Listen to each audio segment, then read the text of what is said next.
All right, today was day 2 and my first full day in DC. I woke up and left the apartment complex and it was cloudy. It wasn't rainy, so I'm only 2 blocks away from the White House. Get to the White House.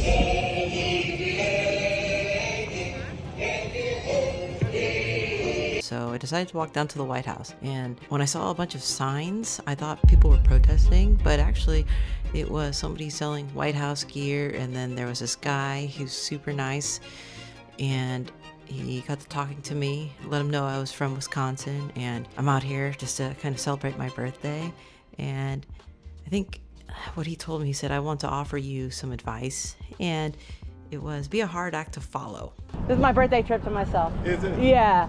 Okay, so I'm gonna tell you, I'm gonna give you one bit of advice. What? I'm 33 years old. Okay. Be a tough act to follow. Yeah. Okay? Be a tough act to follow. I really liked that. It was a super nice guy, and he said he's been in DC, or he's been doing that, just sitting down right there in front of the White House just for 50 years. He's been there. I've been here 50 years. 50 years, okay. Nice. Yeah, you've been here longer than me. He already knew he was older than me. I didn't even know how old he was. He looked good for his age. And he said, no, I've been here 50 years. So that was pretty fun. Afterwards, I kind of walked around, made a phone call to some family who weren't too happy that I was here by myself. But, you know, I like doing these solo trips on my own. It's really fun. And I just get to kind of go at my own pace, do what I want to do. And I mean, after spending 6 weeks cooped up in the house, I got a little cabin fever. So I'm just really excited to be out here and talking to other adults, because normally I only have my little one to talk to throughout the day. So this is nice little break. And let's see, what else did I go? I did a little wood walking because I underpacked. I had to go to Nordstrom, but then on the way there I ran into TJ Maxx, so I ended up going there and had to get a nice coat because it was a little too cold. I should have brought my coat from Wisconsin. And the lady asked, well, you're not used to this weather, where are you from? I said, well, no, I'm from Wisconsin, but I thought it was gonna be warmer than this. And I couldn't take it. I needed to get another jacket, and should have gotten gloves. Couldn't find any there, so the jacket was good enough for me. After that, I did some more walking. I ended up near Ford's Theater, which tomorrow I have a tour tomorrow, so very excited to see that. And I bought a couple of gifts to bring back home, and I ended up walking after Ford's Theater to the Washington Monument. Washington Monument. It is very cold out here. Which I also have another tour next week where I'm gonna go all the way to the top, and I'm actually pretty excited about that too. Hey guys, made it. Washington Monument. I'm going to go up there, I think next week. I have tickets to go all the way to the top. A little nervous. I'm not normally afraid of heights, but that's a different height. That's up there. And I was able to ask a nice family to take my photo in front of it, and took theirs for them, and then just kind of looked around, watched everyone taking photos, running. It's a cold day, but people were making the most out of it because it's not raining. And when I was done with the Washington Monument, I ended up walking towards the White House again and walked by the People's House.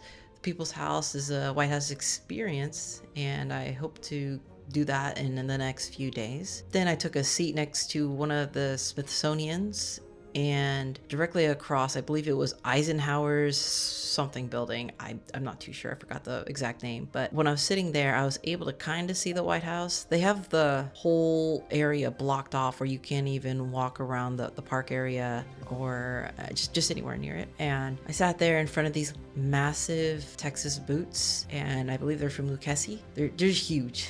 It was fun to watch, or to see it and to relax there and catch my breath, because I did do a lot of walking today than I normally do at home. So that was a nice good break, and I definitely had to recharge everything. Then I started to get hungry and just said, you know what, let's go down my list that I made, and I decided let's go African tonight to Swahili Village. So I walked all the way over there, and they were closed. And I looked at the sign. No, they're open. It's supposed to be open. Google Maps even says they should be open, but maybe because it's President's Day. So I go onto their Instagram, and it looks like they were down for some construction. They're gonna be closed, like doing some renovations or something. So I was gonna go to the Swahili Village, but it looks like they're closed for renovations. So try the next spot on my list. So that was a bummer. After that, I said, let's go down the next one on the list. Which other restaurant is near me that I can go to? And it was Pisco y Nazca. All right, so since the first place was closed that I wanted to go to, I'm gonna go to the Peruvian restaurant I wanted to go to. It's called Pisco y Nazca. And it's a nice Peruvian restaurant that I went to. I ended up sitting at the bar, and the guys hosting me, super nice, and kept refilling my water. I didn't drink anything. I'm making this a dry trip because it's raining a lot. All right, I'm at Pisco y Nazca. I got the corazon. It's grilled beef heart. It's grilled beef heart, potatoes, choclo, anticuchera, ají de la casa, and then I got the traditional lomo saltado. But then I also wanted to add some shrimp into it for some more protein. I ended up ordering anticuchos, which is cow heart. Now, normally I don't eat cow heart. It was not my thing, but I decided this time I'll try it. It had a weird green sauce on the side. Tried that too with it, and it was chimichurri sauce. Something I have had before, just didn't know it was chimichurri. I think I've had it on steak before. And I asked the guy, what is the traditional way that anticuchos are served? And he said, well done. So that's what I got, was well done. And it had 2 little potatoes on it, some corn underneath. Now, I didn't like the corn, but I did enjoy the meat. I enjoyed the potatoes. Very good. All right, first time trying cow heart.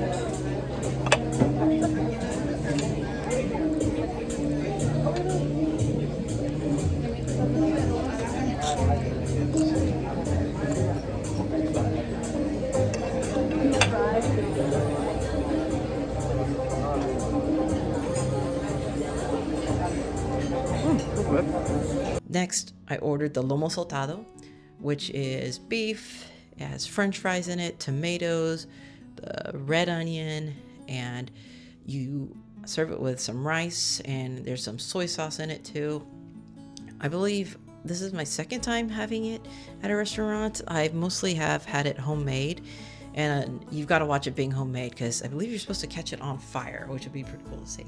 Did not finish all of it. I finished all of the meat, and yeah, you know, I'm trying to get my protein in, so I definitely finished all the meat, and I think I paid around $60 for all of that. So 2 dishes, no alcohol, just water. I definitely drank a lot of water. The city has me dehydrated because it's hard to find a bathroom, 1, and 2, the water is so expensive. But I went to a Walgreens, got some water, and took some sips throughout the day. I'm gonna have to try to hit a little bit more than just a portion of a bottle today, because normally I drink a gallon a day. So now that I'm back at the room, I'll be able to do that. After I ate, I started walking back because it started getting dark, and now I'm here. So day 2 was fun. It was supposed to be a rest day, but I really feel like I didn't rest, and I'm excited that I had a nice fun day. It was just fun to just look around and see new things. I'm not used to seeing all these old buildings, and then seeing all like the Secret Service, which I actually did get to talk to. I did talk to one guy in Secret Service. I really want to ask, if you could tell yourself, maybe your 15-year-old self, one day you're going to work for the Secret Service. What do you think your 15-year-old self would say? And that must be a pretty interesting job. And well, other than that, it's time to get ready for day 3.